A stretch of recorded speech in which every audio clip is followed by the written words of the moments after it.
Salam sejahtera dan salam perpaduan berita seterusnya dipetik daripada syabudin.com.net bertajuk Kecut selepas dicabar Anwar, Bersatu akhirnya mengaku angka 126 hanyalah auta. Bersatu akhirnya angkat tangan mengaku kalah serta sedar daripada mimpi tentang ketidakmampuan untuk menjatuhkan Perdana Menteri Anwar Ibrahim. Ketua Penerangan Bersatu Razali Idris berkata, kerajaan pimpinan Anwar cukup kukuh kedudukannya kerana mempunyai 148 sokongan ahli parlimen. Sangat sukar untuk pihak pembangkang mengatasi jumlah itu. Ia bukanlah satu perkara mudah, ujar beliau. Dengan itu, ujar beliau, Bersatu tiada rancangan untuk mengusulkan undi tidak percaya pada sidang parlimen akan datang. Begitupun untuk menutup malu atas ketidakmampuan yang digembar-gemburkan sejak minggu-minggu kebelakangan ini, beliau menyalahkan Anwar kerana memberi respon terhadap perkara tersebut yang kemudian mencabar blok pembangkang agar mengemukakan undi tidak percaya di parlimen jika benar mereka sudah mempunyai angka. Kenapa Anwar perlu memikirkan kabar angin atau gosip kecil di luar gelanggang? Sepatutnya beliau tidak perlu fikir berapa angka yang pihak pembangkang ada sebab kerajaan pimpinannya sudah cukup kukuh, iaitu mempunyai 148 kerusi tambah Razali lagi. Tiba-tiba nak salahkan Anwar pula?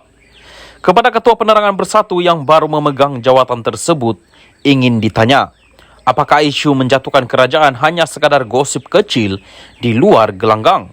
Sedangkan yang menghebohkan angka 126 sebelum ini adalah seorang ahli majlis pimpinan tertinggi Bersatu sendiri. Tidak cukup dengan itu, seorang naib presiden Bersatu pula dilihat begitu galak menulis pelbagai persepsi mengenai kejatuhan Perdana Menteri di media sosialnya sejak seminggu yang lalu. Isu kecil di luar gelanggangkah jika pemimpin kanan Bersatu sendiri turut jadi steam untuk menukar kerajaan?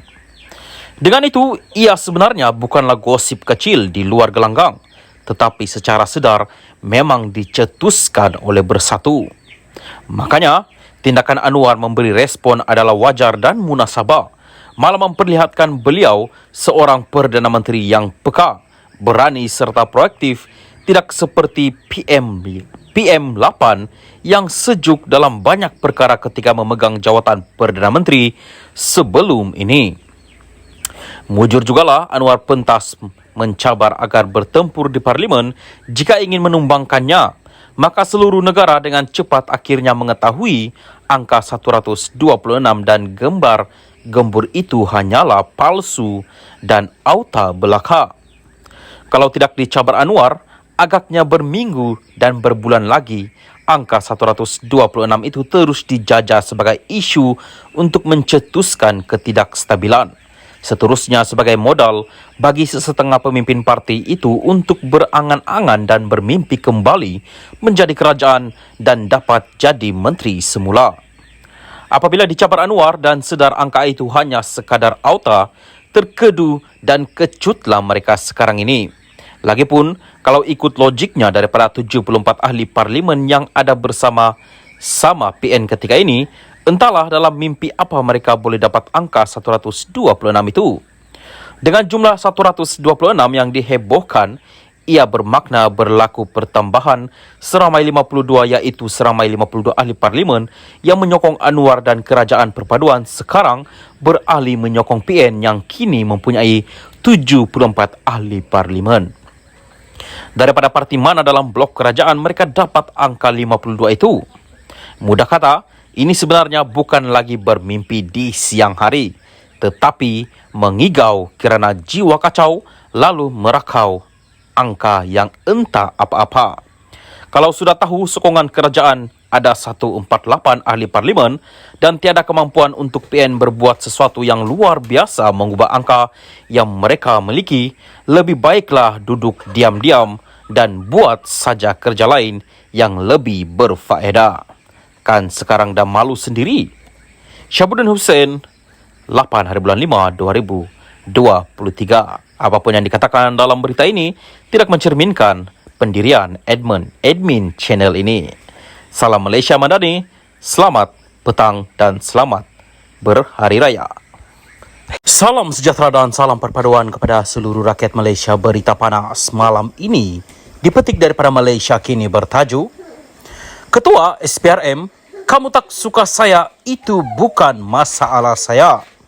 Berita penuh, Ketua Pesuruhjaya SPRM Azam Baki yang tempoh perkhidmatannya dilanjutkan setahun lagi tidak terganggu dengan para pengkritiknya. Dalam temu bual dengan The New Straits Times, dia ditanya tentang asakan pelbagai pihak yang menyerangnya kiri kanan dan tengah. Saya okey saja. Memang ada yang tidak suka atau mahu saya keluar dari sistem. Kamu tak suka saya, itu bukan masalah saya, katanya. Sebelum ini, Azam terpelit dengan skandal pemilikan saham yang menimbulkan persoalan mengenai konflik kepentingan dan jika jumlah saham tersebut mampu dimiliki dengan gaji sebagai seorang penjawat awam. Bagaimanapun, dia mendakwa saham itu bukan miliknya tetapi dibeli oleh abangnya atas namanya. Ini menyaksikan Suruhanjaya Security SC, kemudiannya turut menyiasat jika terdapat kemungkinan penyalahgunaan akaun dagangannya.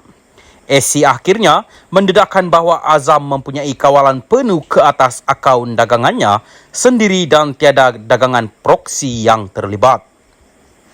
Menurut Azam, agensi itu sedang menangani lebih banyak kes rasuah membabitkan pegawai tinggi kerajaan serta wanita. Kita melihat peningkatan jumlah wanita yang terlibat dalam rasuah. Pada 2019, hanya 9 wanita yang disabitkan dengan jenayah berkaitan rasuah, tetapi ini melonjak kepada 57 tahun lepas. Ini menunjukkan bahawa wanita juga terdedah dengan rasuah. Apabila ada peluang untuk rasuah, kedua-dua jantina akan mengambil kesempatan untuk memperkayakan diri masing-masing, katanya kepada akhbar harian berbahasa Inggeris itu. Mendedahkan bahawa 2 hingga 4% daripada keluaran dalam negara kasar, negara boleh hilang akibat rasuah. Azam berkata, SPRM tidak menumpukan kepada kes kepentingan awam untuk mengurangkan ketirisan.